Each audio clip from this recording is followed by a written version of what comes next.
Good morning, everybody.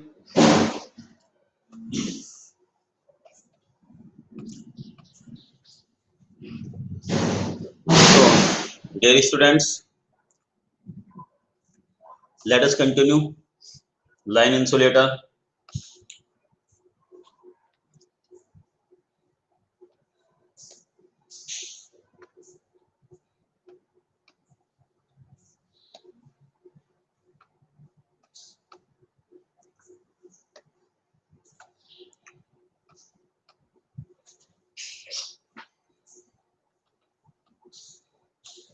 So, first of all, let me introduce myself.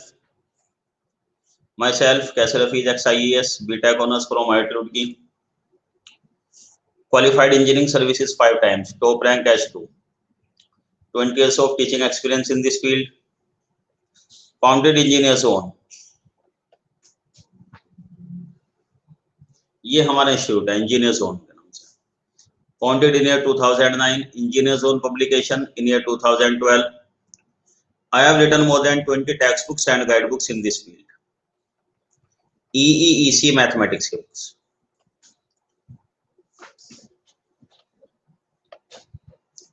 ये detail हो गई batches की. इसमें जरा ये इंफॉर्मेशन मैं आपको दे देता हूं. इलेवेट इलेक्ट्रिकल में engineering maths from the point of view of GATE and ES we have started. इसकी 3 क्लास हुई हैं बस अभी. इलेवेट ईसी में in the month of July we will start with basic electronics EDC.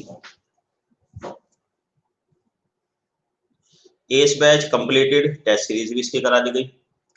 Advance batch part 1 completed, test series का इसका plan बंदा है. अब इसमें देखो, एक तो इग्नाइट इलेक्ट्रिकल में, एक्सेल इलेक्ट्रिकल में, यहां स्टार्ट करेंगे इलेक्ट्रिकल मशीन्स.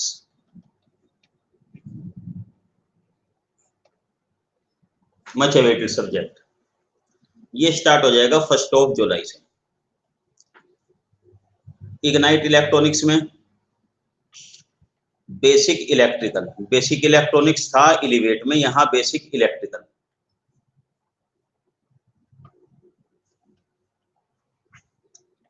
इलेक्ट्रॉनिक्स के लिए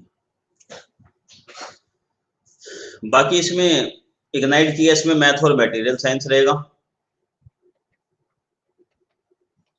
ये हमारा referral code engineer zone 10% discount के लिए.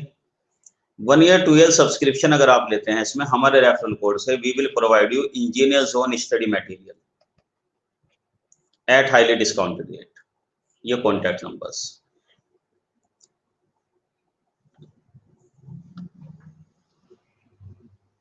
ये पब्लिकेशन की डिटेल ईसीई एमईसी सभी ब्रांचेस के लिए अवेलेबल है. थ्योरी का कवरेज बेसिक से advance level, previous year solved questions, unsolved practice question.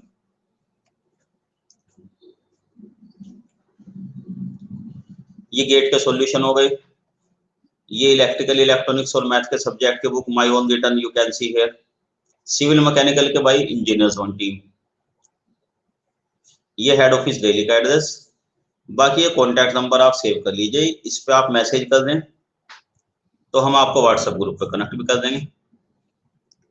Student का जो व्हाट्सएप ग्रुप है ये नंबर सेव कर लीजिए. तो चलिए खैर अब जरा स्टार्ट करते हैं. इसमें लाइन इंसुलेटर कंटिन्यू करते हैं, मतलब स्टार्ट तो हम कर चुके थे. देखो एक्चुअली अब ये बात तो हमने समझ ली थी बड़ी डिटेल में कि इंसुलेटर हम कभी भी ऐसे तो प्रोवाइड नहीं करना चाहेंगे इस तरह. We want to provide it like this. हम चाहते हैं कुछ इस तरीके से. We want to increase the length.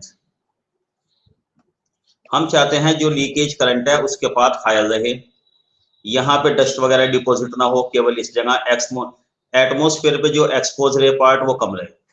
ये बात तो सारी डिस्कस कर चुके थे कुछ इस शेप के लिए. अब इस शेप के बारे में देखो क्या होनी चाहिए एग्जैक्ट. बहुत इंटरेस्टिंग रिजल्ट है.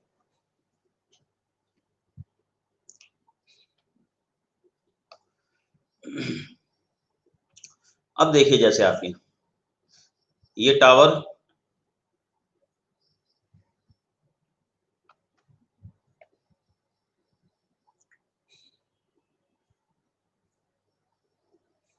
ये इंसुलेटर की पिन,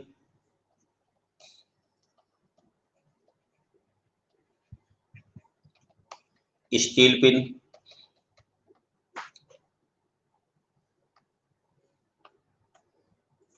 स्टील पिन का मतलब यह है कि जिससे माउंट किया गया यहां टावर में।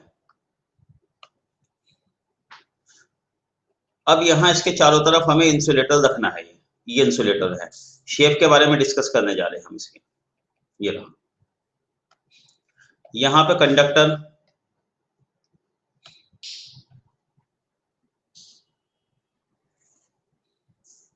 ये रहा कंडक्टर,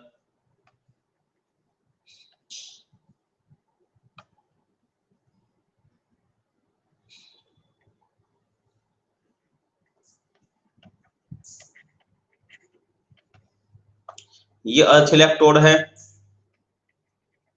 टावर,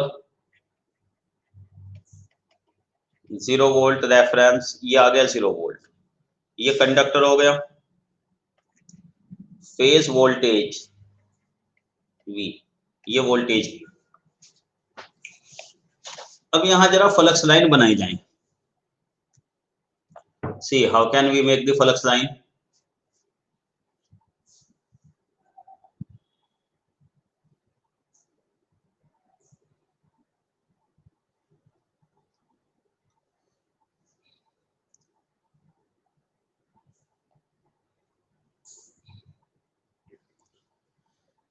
इसके लिए थोड़ा सा जरा इलेक्ट्रोमैग्नेटिक्स की कंसेप्ट रिवाइज करो। देखो कैसे,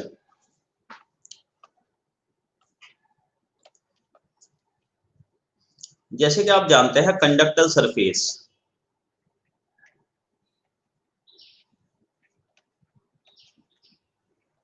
ये होता है इक्विपोटेंशियल सरफेस।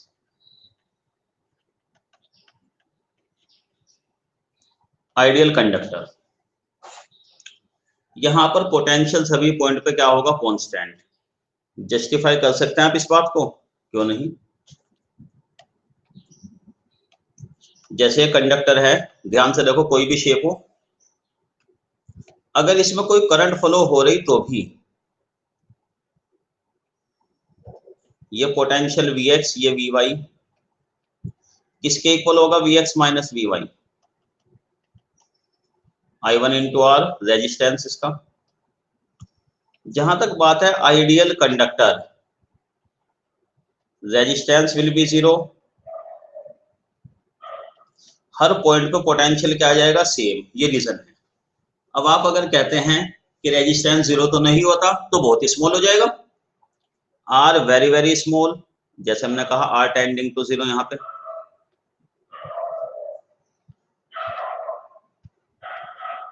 वेरी स्मॉल तो पोटेंशियल भी डिफरेंस बहुत कम आएगा, इसलिए हम कह देते हैं ideal conductor equipotential. Equipotential surface है, पोटेंशियल सब जगह कांस्टेंट, तो इलेक्ट्रिक फ्लक्स लाइन यहां हर पॉइंट पर इलेक्ट्रिक फील्ड लाइन होंगी परपेंडिकुलर। इसको प्रूव भी करते हैं हम इलेक्ट्रोमैग्नेटिक्स में गोश लॉ से, है ना। ये रही इलेक्ट्रिक फील्ड,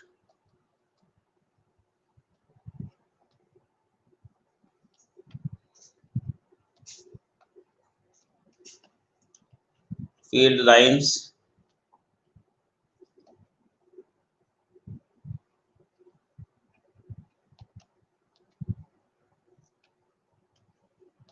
कंडक्टर सरफेस, बल्कि प्रॉपर लिखे इक्विपोटेंशियल सरफेस। इक्विपोटेंशियल सरफेस यानी कंडक्टर सरफेस। ये रिजल्ट यहां से भी आता है, ये जो होता है ना, equal to minus gradient of V। Gradient का मतलब ये तो होता है परपेंडिकुलर वेक्टर, यानी परपेंडिकुलर डायरेक्शन में सरफेस के। ये रहा इक्विपोटेंशियल सरफेस परपेंडिकुलर। यहां से मैथमेटिकली ये रिजल्ट आता है, ये कंसेप्चुअली ऐसे, ये दोनों चीज। अब यहां पे देखो इसकी क्या जरूरत है। ये भी एक कंडक्टर है, ये भी एक कंडक्टर है, स्टील कंडक्टर है। ये हमारा एल्यूमिनियम कंडक्टर जो फेस कंडक्टर, ये पिन। यहाँ तो इंसुलेटर हम डिजाइन करेंगे, जैसे भी करेंगे वो देखा जाएगा। अब समझो आप इस बात को। फ्लक्स लाइन जो पिन से आएंगी वो किस तरीके की होंगी?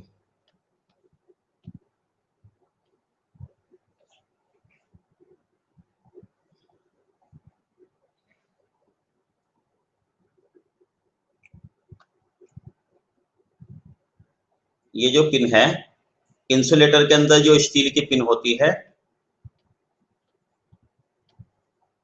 जिससे हम इसको बांधते हैं टावर पे, ये इलेक्ट्रिक फील्ड लाइंस बताओ जरा भाई कैसे आएंगी इसमें? परपेंडिकुलर, यहाँ परपेंडिकुलर, यहाँ परपेंडिकुलर, यहाँ इस तरह, ये होंगे हर पॉइंट पर परपेंडिकुलर, ऐसा इलेक्ट्रिक फील्ड। और जहां तक बात है कंडक्टर की,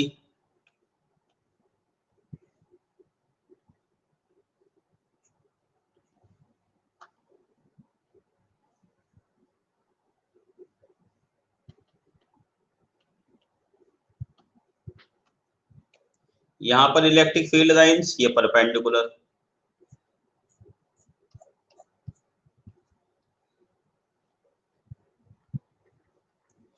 इसका voltage for the time being में पॉजिटिव मान लेता हूं, वैसे तो अल्टरनेटिंग है।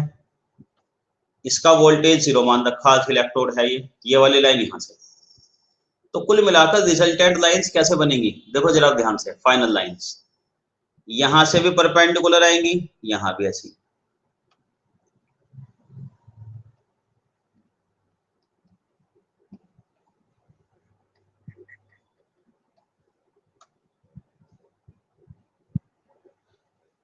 ये पॉजिटिव वोल्टेज है 0 हाई वोल्टेज से लो वोल्टेज की तरफ, यहाँ भी 90 डिग्री, यहाँ भी 90 डिग्री, यहाँ 90 डिग्री, यहाँ 90 डिग्री।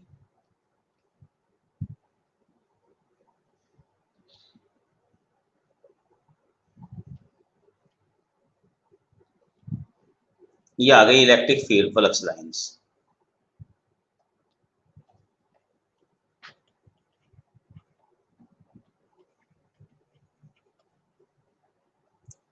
Electric field lines.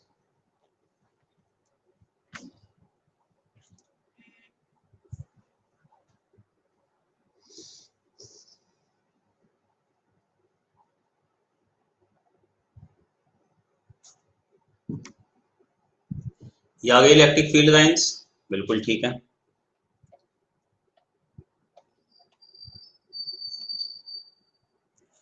अब देखो हमने क्यों कहा था ये कितने काम की बात है।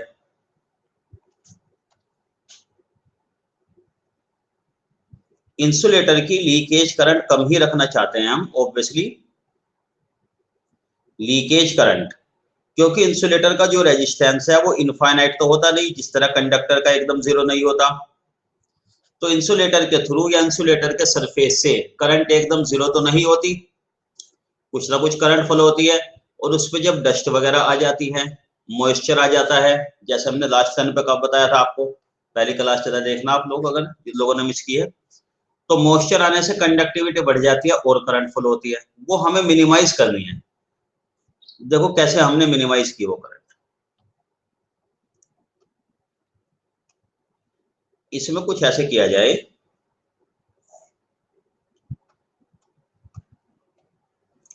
देखो भाई जरा डायग्राम इतना प्रॉपर नहीं बन पाता ये, आप जरा थोड़ा सा इमेजिनेशन भी करने की कोशिश करना। ये इलेक्ट्रिक फ्लक्स लाइंस हैं,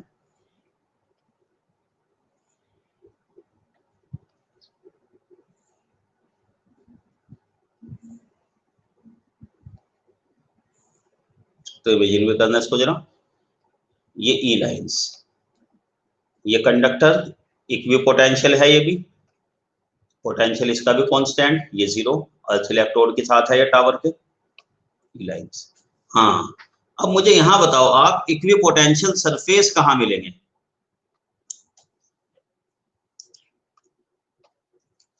इक्वी पोटेंशियल सरफेस क्या था, किसके परपेंडिकुलर? इलेक्ट्रिक फील्ड लाइंस के। तो यहां मिलेंगे इक्वी पोटेंशियल सरफेस, देखो जैसे ये जो सरफेस है इनके परपेंडिकुलर, ध्यान से देखो मैं परपेंडिकुलर डायरेक्शन में बना रहा हूं।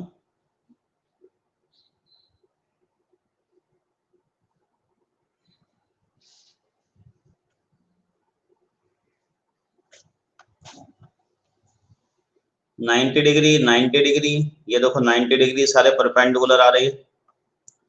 ये सरफेस इक्विपोटेंशियल, इसके सभी पॉइंट पर पोटेंशियल होगा V1, इस सरफेस के सभी पॉइंट पर V2, इस पे V3, इस पे V4।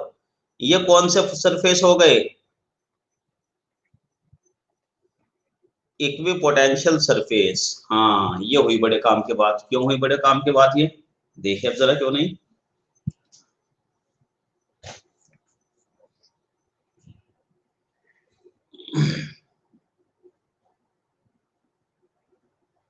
समझे ना? सेम एक और तरीके से आप समझ लो कैसे इक्विपोटेंशियल आ गई है।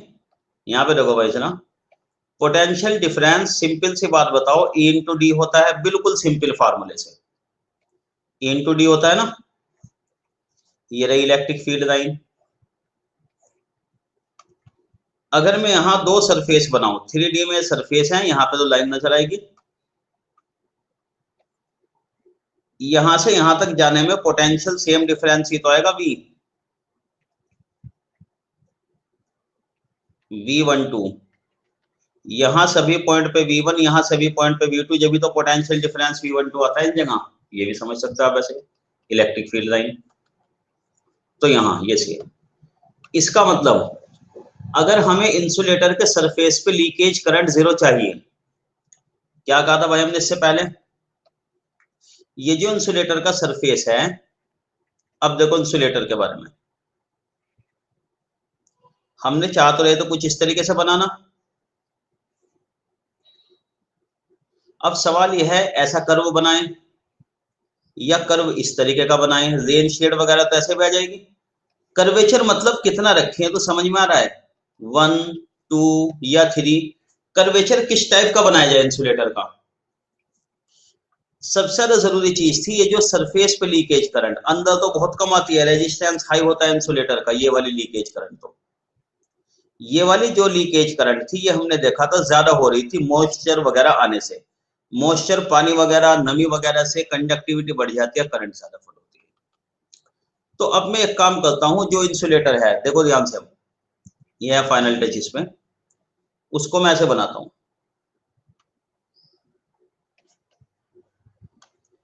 इंसुलेटर को ऐसे बनाते हैं,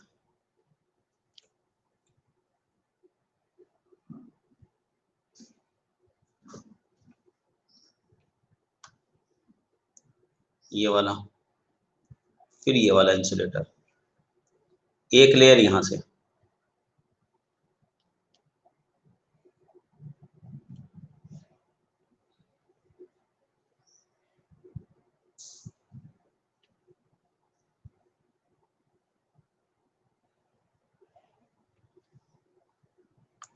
तो हमने इंसुलेटर इस तरह बना दिया। यहाँ पे ये डिस्क इस तरह बनाई इंसुलेटर की कि यहाँ सभी पॉइंट पर पोटेंशियल क्या हो रहा है, सेम। लीकेज करंट कितनी फ्लो होगी सरफेस पर, 0। ये रीजन, समझे बात को? तो इंसुलेटर ये बन गया।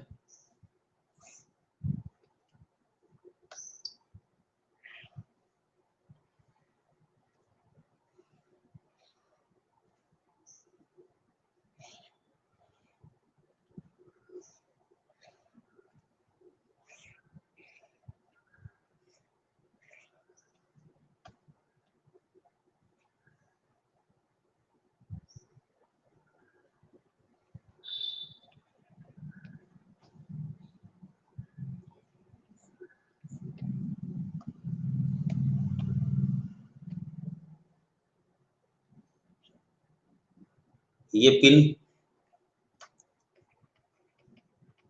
ये कंडक्टर, क्रॉस सेक्शन तो ऐसा नजर आएगा कंडक्टर का, ये रहा।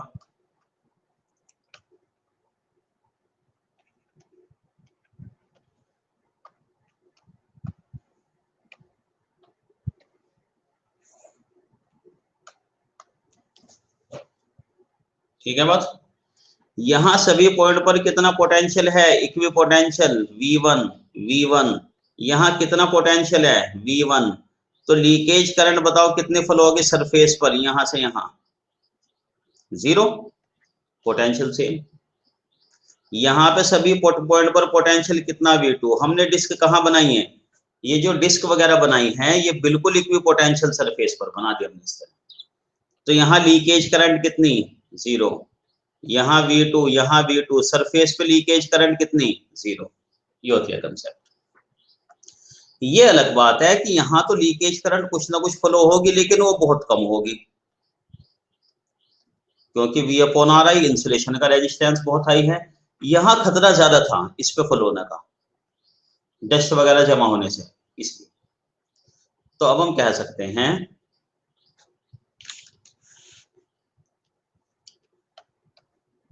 टू मिनिमाइज या टू एलिमिनेट, मिनिमाइज कहें बल्कि एलिमिनेट तो नहीं हो पाएगी करंट। देखो करंट ऐसा नहीं है कि एकदम 0 हो जाएगी भाई, बिल्कुल इक्विपोटेंशियल लाइन, बिल्कुल पॉइंट टू पॉइंट इस पर आना थोड़ा इधर उधर हो सकता है डिजाइनिंग में। तो अगर पोटेंशियल डिफरेंस आया भी तो बहुत कम आएगा, 0 नहीं आई तो करंट बहुत कम आ जाएगी। लीकेज करंट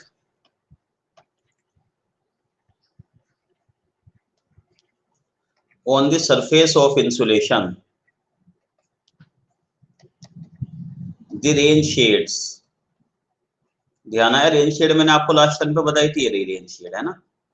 रेन शेड इसलिए, रेन यहाँ पे गिरेगी, केवल ये जगह पे जमा होगा, जो भी मॉइस्चर या पानी वगैरह जमा होगा यहाँ पे नहीं, ये बचा रहेगा, शेड कर देगा, ये जगह बची रहेगी, थोड़ी बहुत रेन यहाँ तक आएगी बस।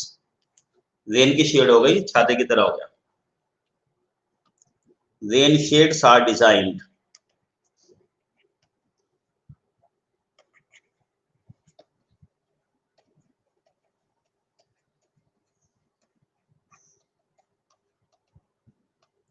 Equipotential lines. चलो अब आ जाते हैं टाइप्स ऑफ इंसुलेटर में।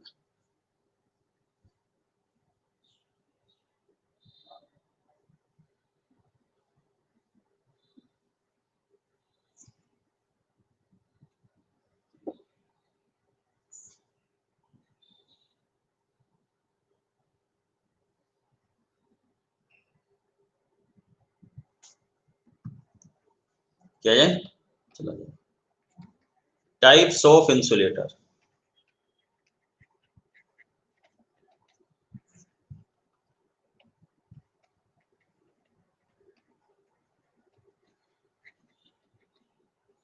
इन इंसुलेटर कम वोल्टेज के लिए यूज करते हैं, generally used up to 66 kV। इसे आप देख सकते हो कम जगह यूज आता है, डायग्राम में इसका बना लो, फिर आपको थोड़ा सा अंदाजा हो जाएगा कि कहां पर।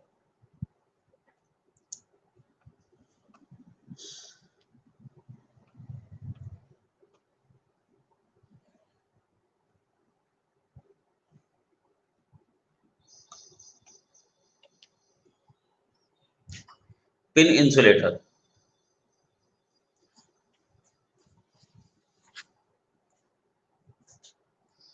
मुझे इसका प्रॉपर फोटो रखना चाहिए था, बनाना जरा मुश्किल सा लगता है इसको। खैर देखो कोशिश करता हूँ, आपकी समझ में सही जाएगा। देखो इस तरीके का इंसुलेटर होता है।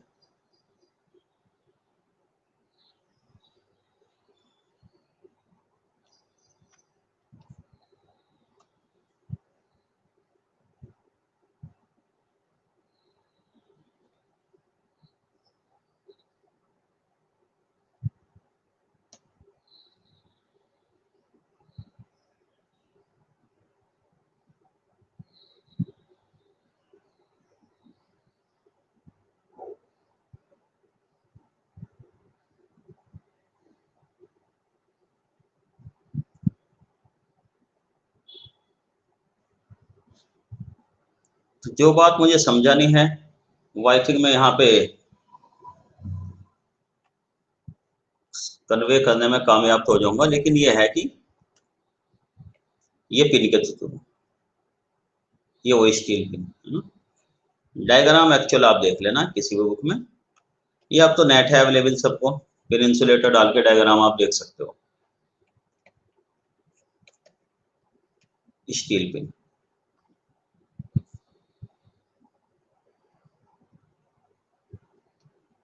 ये इस तरह, ये रहा इंसुलेटर पोस्ट पिन का।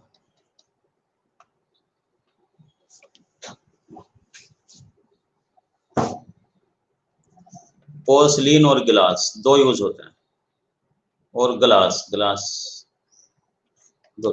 कंपैरिजन बता देंगे थोड़ा बहुत इसमें। जनरली तो पोर्सलिन का देखते हो, जो ब्राउन कलर का आप देखते हो है ना, ये वाला, ये रही ब्राउन कलर का इंसुलेटर। कंडक्टर इसमें यहां रखा जाएगा ये। अब बताओ, ध्यान आया भाई कुछ? भाई थोड़ा सा इमेजिनेशन यूज करो। ड्राइंग मेरी बहुत घटिया ऑब्वियसली इस मामले में। इंसुलेटर बनाने में दिक्कत आती है हमेशा, ये वाले डायग्राम प्रैक्टिस करनी पड़ेगी बहुत लगता है इसकी, है ना। ये जो इंसुलेटर इस तरीके का जो मतलब रखे रहते हैं ना, इस तरह पिरामिड की तरह रखे रहते हैं, उसके ऊपर कंडक्टर आता है ये वाले। थोड़ा और व्यू आपको दे दूं मैं। ये जनरली लो वोल्टेज लाइन में आप देख सकते हो। लो वोल्टेज पावर सिस्टम में 66 तक के वोल्टेज को 1133 66 लो वोल्टेज ही कहते हैं। ये इंसुलेटर रखे रहते हैं इस तरीके से।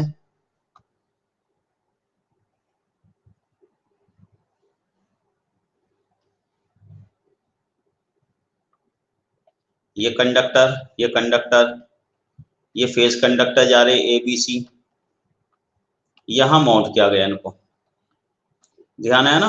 मतलब ये जो है सस्पेंशन से अलग है थोड़ा। सस्पेंशन देखते हो आप ज्यादातर, उसकी तो लड़िया से आप एकदम देख लोगे सस्पेंशन।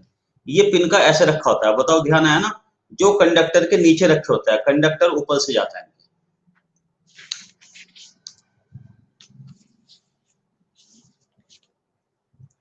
तो क्या बात लिखे इसके बारे में? हाँ भाई ध्यान आ गई बात। चलो, supported on A steel pin, tie करने के लिए, बांधने के लिए इसको।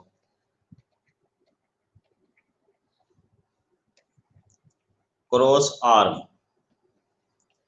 ऑफ पोल और टावर। क्रॉस आर्म का वर्ड समझ के बताइए, बता देता हूं। ये तो हो गया पोल, इसे कहते हैं क्रॉस आर्म। ये जो नजर आ रही है ये वाली क्रॉस 90 डिग्री पे जो ये वाली,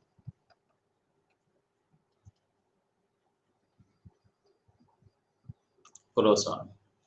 पोल या टावर की जो क्रॉस आर्म होती है, साइड में जो आर्म होती है उसकी बुझाएं। यस, एक्सटेंडेड आर्म पोल एक्सटेंड कितना करेंगे या नहीं, वो भी अपने आप में एक बढ़िया क्वेश्चन है। कई बार ऐसे भी देखते हो आप इसको, क्रॉस आर्म को। छोटे मोटे पोल में तो ऐसे भी नजर आ जाते हैं कई बार। ये पोल टावर तो खैर नहीं बना रहा हूं अभी मैं। ये वाली क्रॉस आर्म, ये क्यों यूज करते हैं क्रॉस आर्म, कितनी लेंथ होनी चाहिए, इसके बारे में भी आएगा डिजाइनिंग में। इंटरेस्टिंग रिजल्ट है वो। तो खैर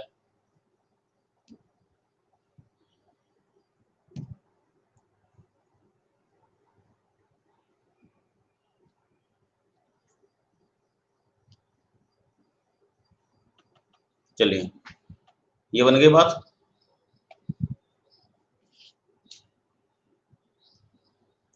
द वायर इज बाउंड, कहां पे बाउंड किया गया वायर बताओ? टॉप ग्रूव, ये रहा वायर। टॉप ग्रूव, यहाँ जो ग्रूव बनाया जाता है, ग्रूव यानी खाली जगह की तरह जिसमें कसा जाता है तार को। ग्रूव मतलब ऐसे खाली जगह होती है जिसमें बांध देते हैं।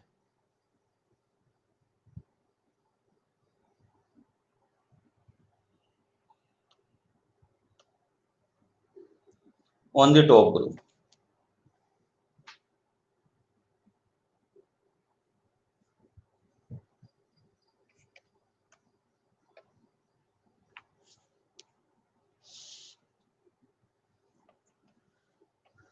और हाई वोल्टेज एप्लीकेशन,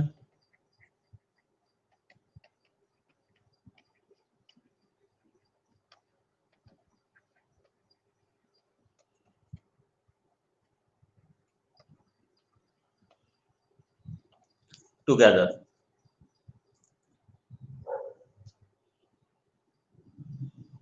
समझे वाली बात। जनरली 66 तक यूज करते हैं, बहुत हाई वोल्टेज के लिए यूज नहीं करते। बता देंगे इसकी लिमिटेशन क्या है, देखो जरा।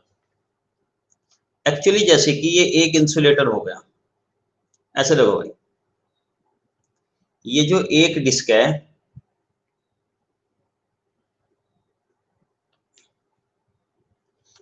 ये एक पर्टिकुलर पीस हो गया स्टील पिन, ये रहा। ये है 33 केवी का। अगर हमें 2 के लिए यूज करना है तो यहाँ क्या करेंगे, स्टील पिन फिल से,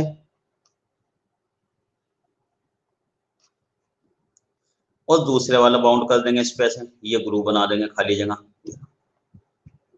ये एक और पिन यहाँ पे कंडक्टर। तो फिर 2 पीस को एक साथ बाउंड कर दिया गया, ये मतलब होता है। लेकिन ये जुड़े हुए रहते हैं, लड़िया से नहीं होती, मतलब फिक्स हो जाते हैं ऐसे। ये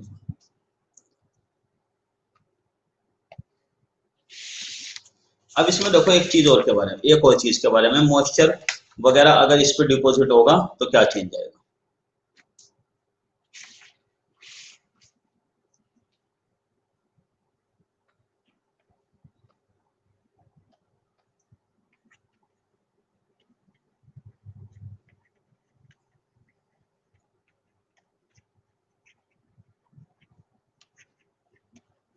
ड्यू टू दी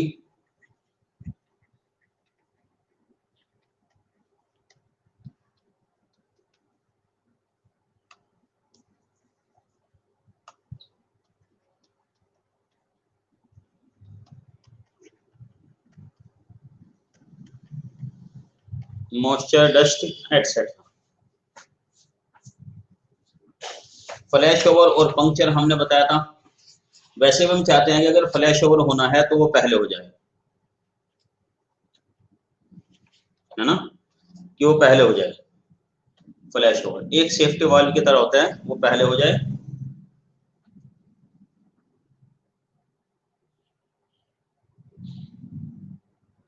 पंक्चर बाद में रहे।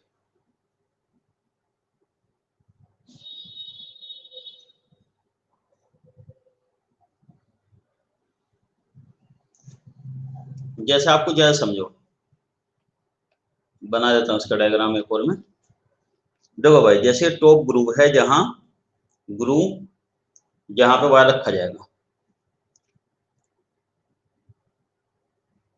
इस साइड से देखो आप जरा कैसे बनाया जाइए। ये रेन शेड मुझे बनानी है, चलो मैं ऐसे करके रेन शेड बना देता हूँ।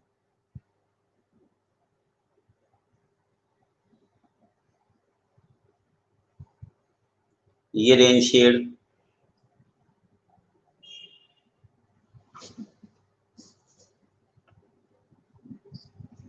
ये रही। सिमिलरली ऑन दिस साइड, इस साइड भी बिल्कुल ऐसे ही। अब देखो आप जरा इसमें एक बात, ड्राई कंडीशन में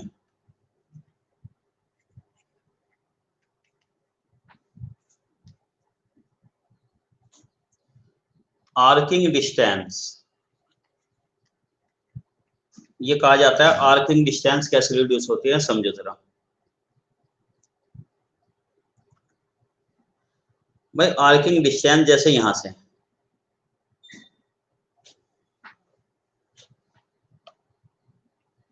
ये भी ड्राई है,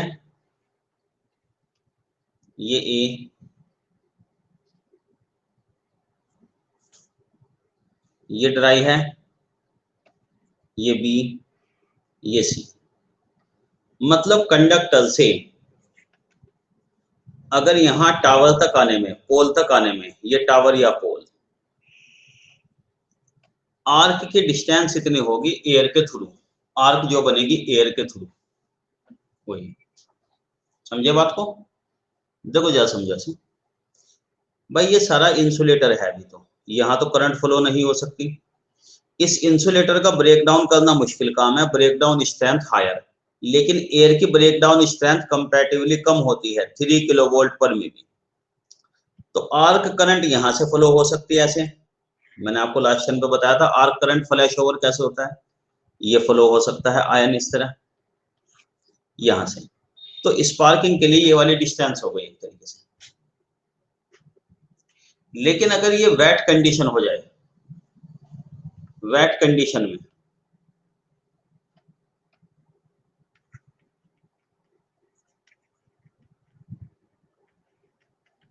arcing distance in wet condition,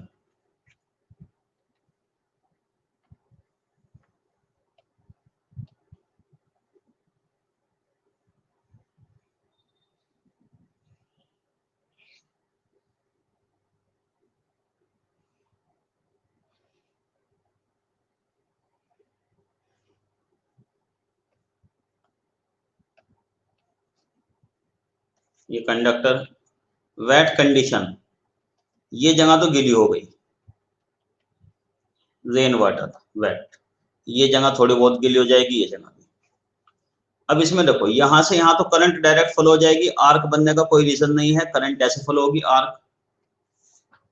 भाई ब्रेकडाउन जब भी तो होता है जब ओपन सर्किट के अक्रॉस से अप्लाई करते हैं, यहाँ तो करंट फ्लो हो रही, तो आर्क बनेगी यहां से यहां, ये ए, आर्क बनेगी यहां से यहां, ये बी, और ये सी,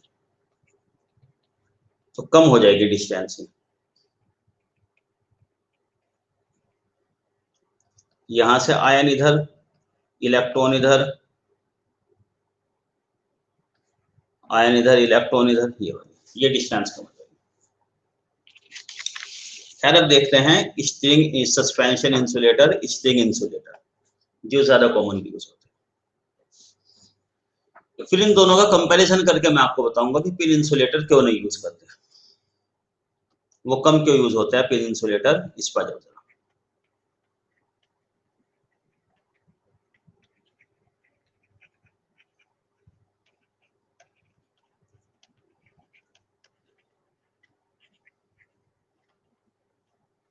सस्पेंशन और string insulator,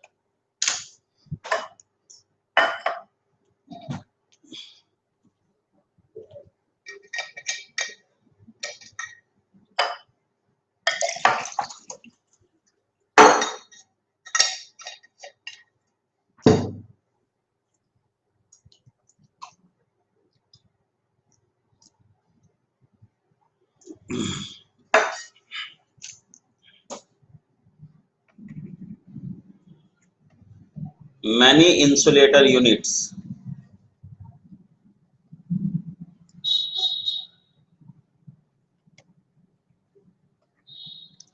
connected by metal links to form a string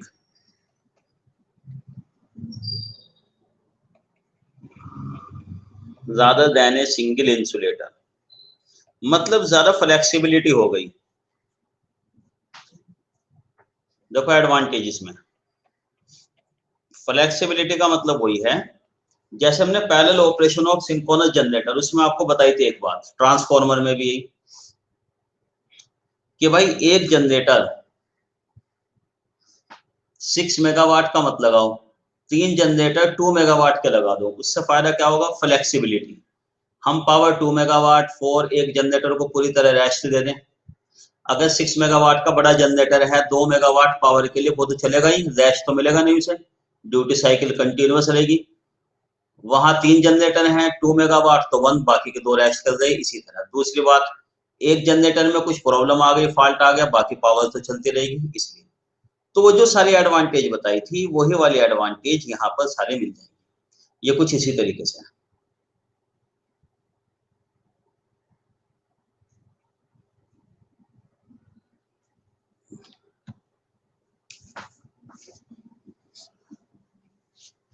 देखो इसके एडवांटेज, अब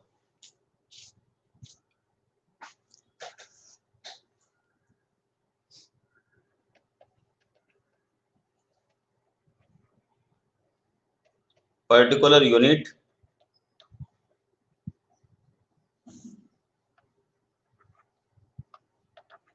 designed generally for 11 kV,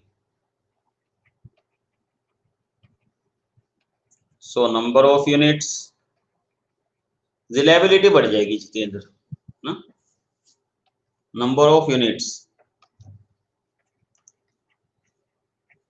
all selected,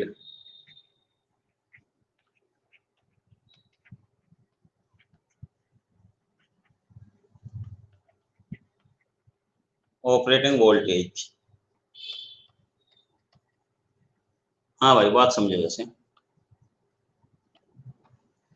जैसे पिन इंसुलेटर में तो ये बात थी एक तरीके से, पिन इंसुलेटर जो हमने डिस्कस किया था, अगर ये वाला पिन, अब तो मेरा फ्री डायग्राम बना रहा हूं अब प्रॉपरली, ये वाला पिन 33 केवी का, तो 33 केवी का ही,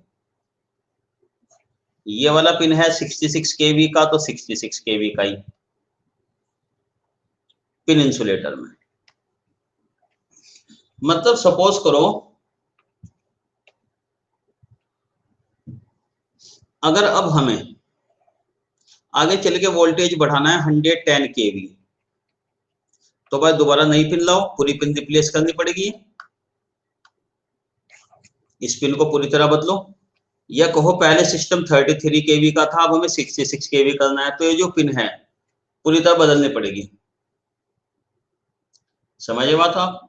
पूरी तरह पिन को हटाना पड़ेगा, इसको इसको हटाओ, नई पिन लाओ, फिर झंझट का काम है। जबकि यहाँ स्ट्रिंग में क्या फायदा होता है, देखो स्ट्रिंग वाले में क्या फायदे हैं सारे। जैसे हमने बताया था, ये क्रॉस आर्म टावर है या पोल है, ऐसे समझ लो। टावर है तो थोड़ा स्ट्रक्चर प्रॉपरली दूसरी तरह बना दो, पोल है तो इसी तरह बन जाएगी। ये रही क्रॉस आर्म। अब इसमें देखो आप, जैसे ये एक डिस्क हो गई, ये है 11 केवी की डिस्क, सबसे ज्यादा ये यूज होता है, ये आपने देखी होगी पोर्सिलेन डिस्क लटकी हुई। इसी तरह ये दूसरी डिस्क, ये कनेक्ट होते हैं बीच में पिन से, स्टील पिन से जुड़ी होती हैं दोनों, ठीक है ना। स्टील पिन होते हैं जिससे टाइट कर देते हैं ऐसे करके, ठीक है ना, कुछ इस तरह करके ऐसे। अब देखो आप, इसमें 33 केवी का सिस्टम है, तो लगभग 3 डिस्क लगा के काम चल जाएगा रफली। रफली मैंने इसलिए कहा, स्ट्रिंग इफिशियंसी भी एक फैक्टर है, 3 में शायद काम ना चले, 4 लगानी पड़ जाए, तो रफली अभी इफिशियंसी 100% ही मान लो ये। तो 33 केवी का सिस्टम है, 3 डिस्क में काम चल गया, यहाँ पे कंडक्टर, ये कंडक्टर लटका रहेगा, 33 केवी 3 डिस्क। अच्छा, इसी तरह अब अगर पता चला कि सिस्टम 66 केवी का, तो 6 डिस्क ले आओ, यानी अलग अलग रेटिंग के डिस्क तो लगाने पड़ेंगे ना हमें। स्टॉक आसान रहेगा, मैन्युफैक्चरिंग आसान रहेगी, हमेशा 11 केवी की डिस्क बना दो, डिस्क बना के बहुत सारी भर दो, ठीक है ना, 3-4 गोडाउन भर दो भाई, बहुत सारी डिस्क है हमारे पास, 4-5 लाख है। अब जहां भी जरूरत है 11 केवी सिस्टम, एक एक डिस्क लगा दो, 33 केवी 3 डिस्क लगा दो, 66 6 डिस्क, 110 वाला होगा तो 10 डिस्क लगा दो, 400 केवी होगा तो 11 डिस्क लगा दो, 40 डिस्क, सॉरी लगभग 40 डिस्क। तो डिपेंड करेगा, उतनी ही ज्यादा डिस्क लगाते चले जाओ। फिर एक और बात, अभी हमारा सिस्टम है ये 33 केवी का, भाई फ्यूचर में चाह रहे इसको ज्यादा डिस्टेंस तक ले जाना, 66 केवी पे अपग्रेड करना है इसको, वोल्टेज इंक्रीज करना, तो क्या करोगे, एग्जिस्टिंग सिस्टम को तंग करने की जरूरत नहीं है कुछ, 3 डिस्क और बढ़ा दो। यानी फ्यूचर में एक्सपेंशन का स्कोप रहेगा ना, तो फ्लेक्सिबिलिटी बहुत ज्यादा है इसमें पिन इंसुलेटर से, इसलिए पिन इंसुलेटर की तो लिमिटेड एप्लीकेशन है बस, ज्यादातर यही वाला यूज होता है। तो बात समझ में आएगी। If the operating voltage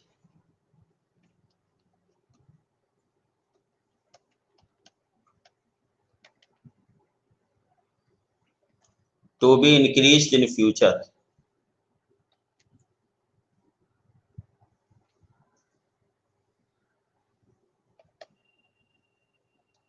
more disks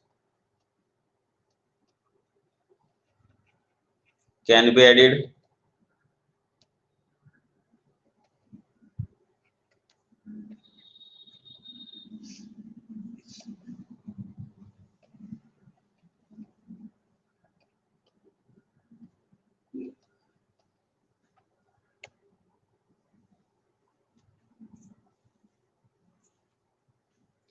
एक और बात, बड़े काम की बात,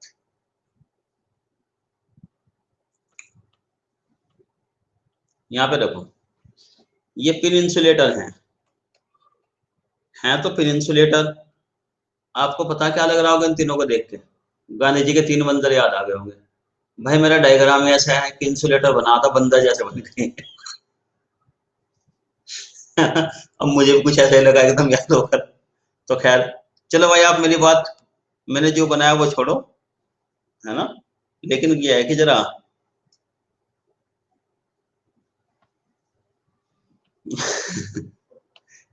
सुनी हुई बात पे ज्यादा यकीन कर लो, मैं जो सुना रहा हूँ ज्यादा ध्यान देखी हुई बात पे, ठीक है ना। तो भाई क्या होगा इसमें, अगर यहाँ लाइटनिंग स्ट्रोक होगा, लाइटनिंग सर्ज, ये क्लाउड आ गया, मैंने लाइटनिंग सर्ज आपको समझा रखा है, सिर्फ एक क्लास बची है जिसमें लाइटनिंग अरेस्टर बताने हैं, वरना लाइटनिंग स्ट्रोक का बेसिक मैंने आपको बताया।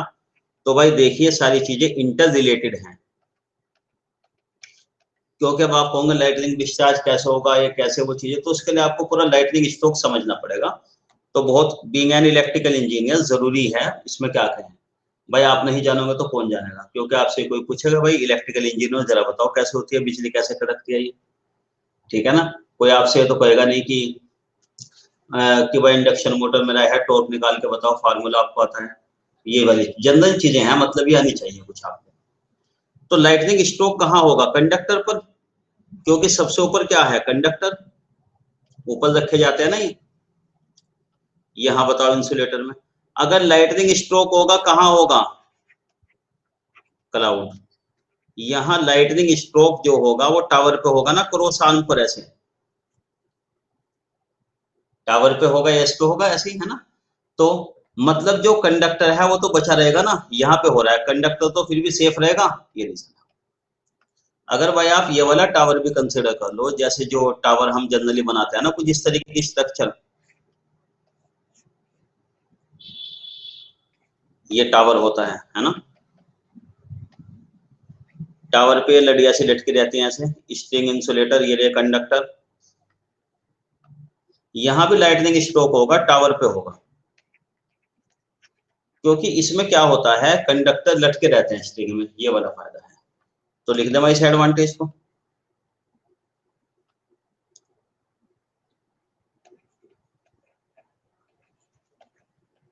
Pin insulator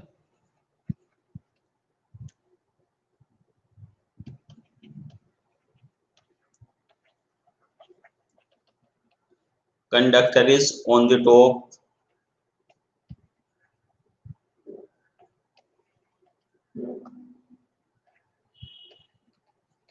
so lightning stroke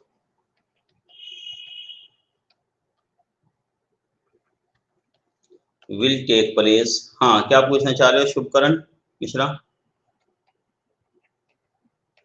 on conductor while suspension और स्प्रिंग इंसुलेटर।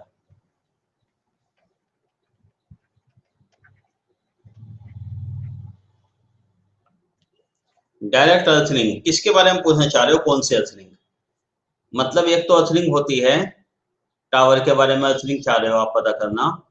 अच्छा लाइटनिंग के लिए, देखो लाइटनिंग के लिए भाई आप यूट्यूब पे है मेरा सेशन, जरा एक बार वो देख लो शुभकरण, क्योंकि एक्चुअली लाइटनिंग ऐसी चीज नहीं है कि उसके बारे में 2 मिनट में 10 सेकंड में कुछ आपको आंसर दे दूं, उसके लिए तेरा पूरा समझाना पड़ता है एक तरीके से। तो आप वो क्लास देख लो एक बार यूट्यूब की, उसके बाद अगर आपको फिर भी डाउट होता है तो मैं आपको फिर वो डाउट तो बता दूंगा, ठीक है ना। उसमें क्योंकि डायग्राम बनाने पड़ते हैं पूरे, जब भी समझ में आता है तरीके से। ऐसा तो मैं आपको बता दूं कि अर्थवायर प्रोवाइड करेंगे, कि भाई यहाँ पे अर्थवायर होगा, अर्थवायर से सर्ज यहाँ डाइवर्ट हो जाएगी, लेकिन उसमें यह है कि आपको अभी पूरी तरह क्लियर नहीं होगा जब तक कंप्लीटली स्टडी नहीं करोगे। तो इसमें लाइटनिंग स्ट्रोक कंडक्टर पे होगा, suspension insulator, the conductors are suspended, लटकाए जाते हैं मतलब,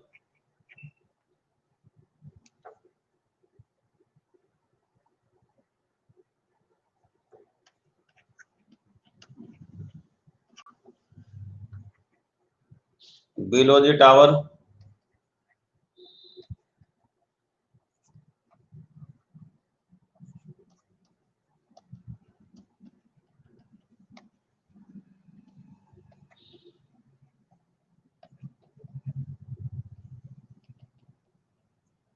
tower protecting the conductor.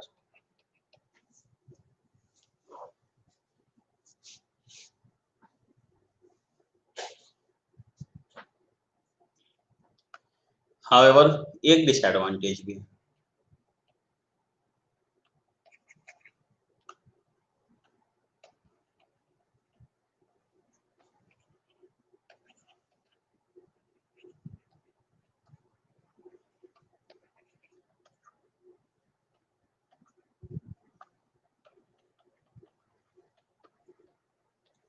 insulator is that the tower height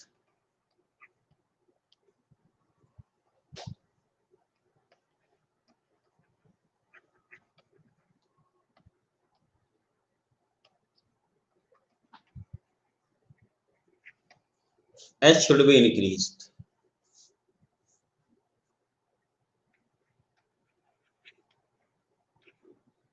समझे वाली बात?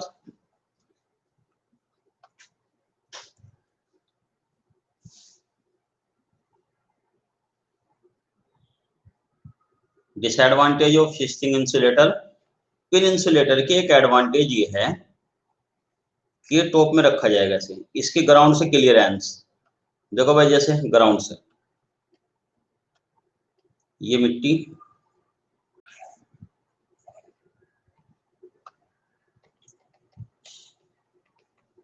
यहां इसकी जो हाइट है टावर की वो ये है h, यहाँ पे पिन इंसुलेटर। अब फिर आप वही कहोगे गांधी जी के बंदर आ गए हैं, तीन फेज है भाई, क्या करूं मैं, तीन तो बनानी है। चलो खैर, ये हो गया h। कंडक्टर का क्लियरेंस इतना तो रखना ही है हमें, यहां तक क्लियरेंस। अब खुद एक बात बताओ आप मुझे, अगर सस्पेंशन इंसुलेटर है उसमें तो भाई नेचुरल सी बात है टावर की हाइट बढ़ानी पड़ेगी। अगर कंडक्टर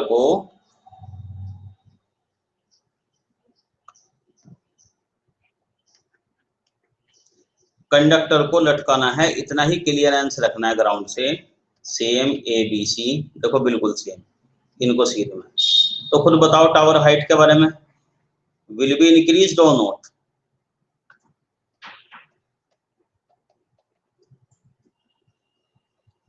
टावर हाइट बढ़ानी पड़ेगी, समझे? एक तो ये वाला, एक और नुकसान है,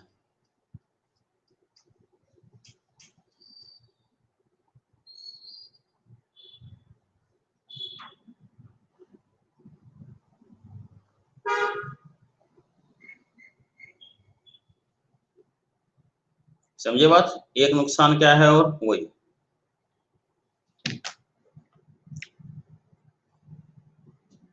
अब एक बात बताओ, ये इंसुलेटर तो फिक्स कर दिए भाई, हवा आने पे हिले डुलेंगे तो है नहीं,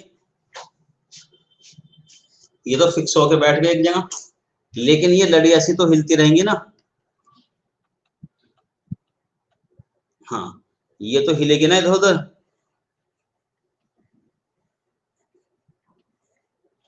स्विंगिंग होगी इनमें, बिल्कुल होगी। क्रॉस आर्म,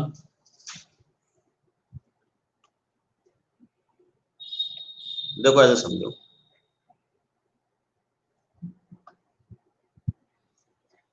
जैसे लड़ी ऐसी लटका दी स्ट्रिंग, कई सारी डिस्क की, ये रहा कंडक्टर।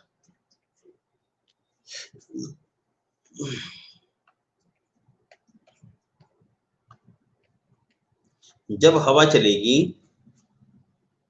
ठीक है ना, मानसून आएगा हवा चलेगी, बड़ा इंतजार है, हमारे यहाँ पहली बारिश हो गई वैसे यहाँ सहारनपुर में मानसून की। तो जब स्विंगिंग होगी ऐसे, अब हमें इस बात का ध्यान रखना पड़ेगा कि जब ये स्विंगिंग होगी, इसी को डांसिंग भी कहते हैं यहाँ पे, इंसुलेटर कंडक्टर की स्विंगिंग और डांसिंग। तो जब ये खैर स्विंग करेगा इधर उधर, तो ध्यान रखना पड़ेगा कि कंडक्टर यहां से ना टकराए, है ना भाई, कितना स्विंगिंग हो सकता है, थोड़ा अंदाजा तो लगाना पड़ेगा, इससे ना टकराए। तो इससे टकराए ना, सबसे पहली बात तो ये होगी कि हमें ये वाली क्लियरेंस और बढ़ानी पड़ेगी, क्रॉस आर्म लॉन्ग करनी पड़ेगी। मैं दूर कर देता हूं उसको,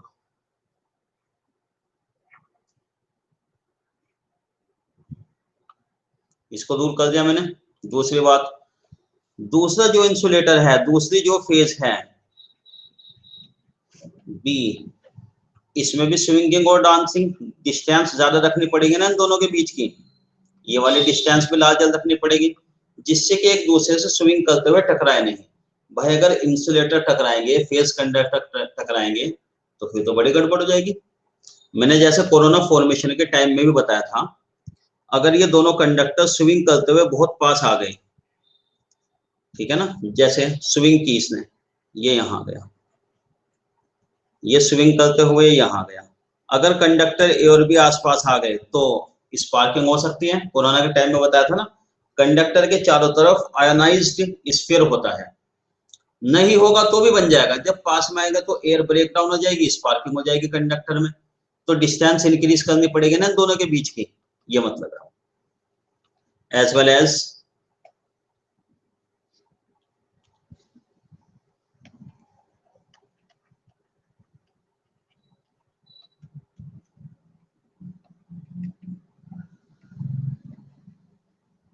between the conductors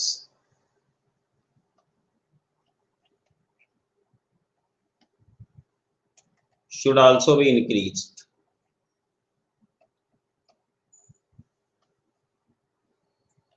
to allow the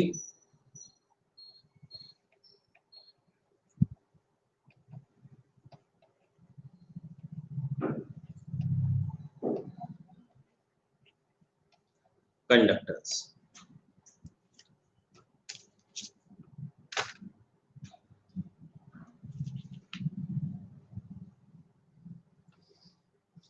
ये कौन सा हो गया, पिन इंसुलेटर 1, ये कौन सा हो गया, स्ट्रिंग इंसुलेटर। एक और बचा है, मिलता जुलता है इससे, आसान वाला ही, वी स्ट्रिंग्स, थर्ड वन, आसान सी ही बात है।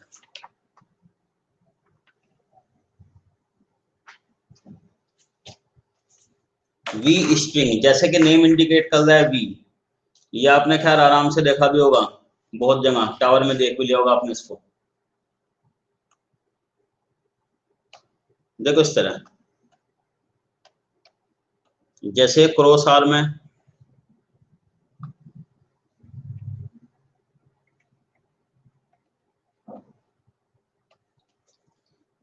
एक स्ट्रिंग के बजाय कुछ ऐसे यूज करते हैं इसको, इस तरह, इस तरह,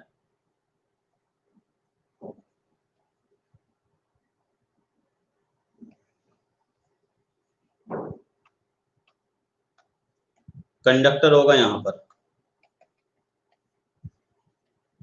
फेज ए का, इसको लटकाया जाएगा बी स्ट्रिंग से, बिल्कुल इसी तरह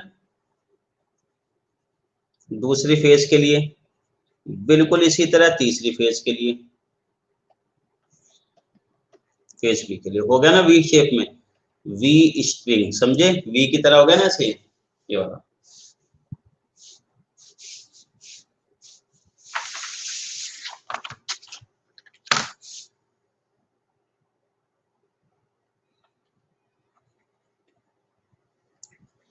In case of heavy conductors,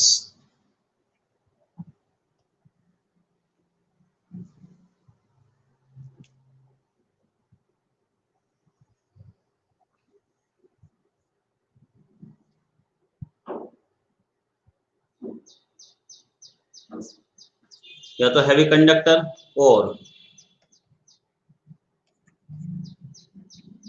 in the places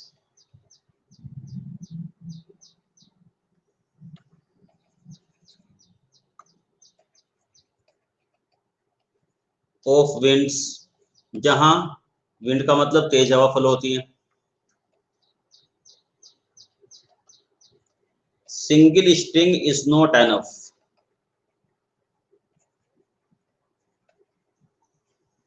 so V string is provided। Heavy conductor तो समझ गए, भारी कंडक्टर है, एक लड़ी से नहीं लटका सकते, दो तरफ से सपोर्ट कर दिया, तो एक तो वेट के लिए हो गया, दूसरा प्लेस ऑफ विंड। भाई विंड के केस में जैसे हम आपको बता रहे थे भी, विंड के केस में दिक्कत ये आ रही है सारी कि इसका ऑसिलेशन ज्यादा होगा, स्विंगिंग ज्यादा होगी, हैवी विंड, तो कितना गैप बनाए इसमें बताओ, कम हो जाएगी ना, जब दोनों कंडक्टर हैं इस तरह, स्विंगिंग कम तो हो जाएगी। भाई एक सिंगल कंडक्टर, एक सिंगल लड़ी, सिंगल स्ट्रिंग, लड़ी का मतलब स्ट्रिंग, ऐसे लेकिन जब दो तरफ से इसको ज्वाइंट कर दिया, ये रही, ये वाला फैन देखो इस तरह, ये कंडक्टर यहाँ ऐसे, अब इसके हिलने के लिए कम जगह बचेगी ना, ये रीजन। बताओ ये बात क्लियर है नहीं?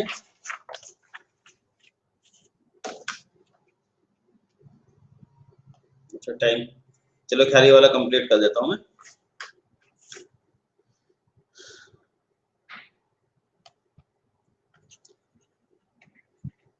Advantages of V strings.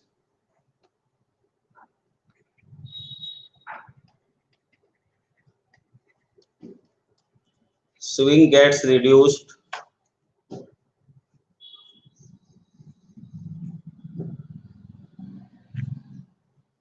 So, lesser spacing.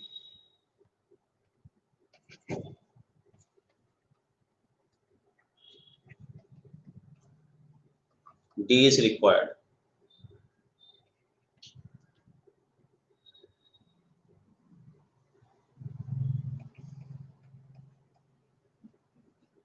Spacing D reduced.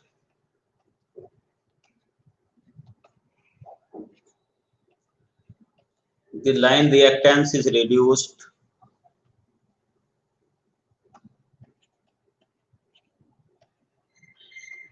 GMD reduced. ये मैंने पढ़ाया था लाइन पैरामीटर में आपको, वहां से आप समझ सकते हो।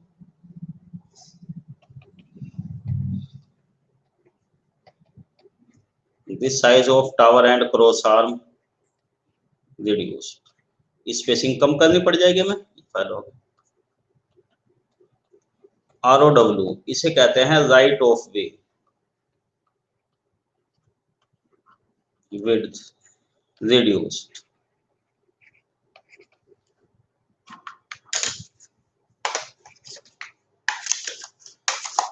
Right of way with simple C term है, अगले टर्म पे इसको समझाएंगे, है ना।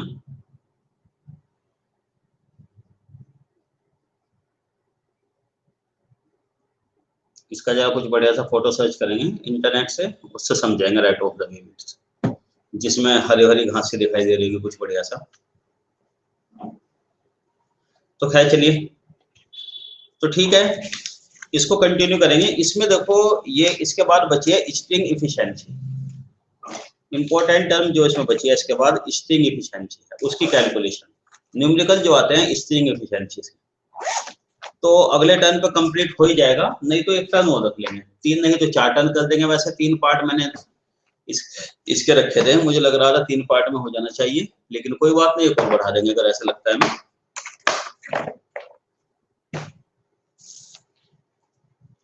ठीक है ना, चलिए।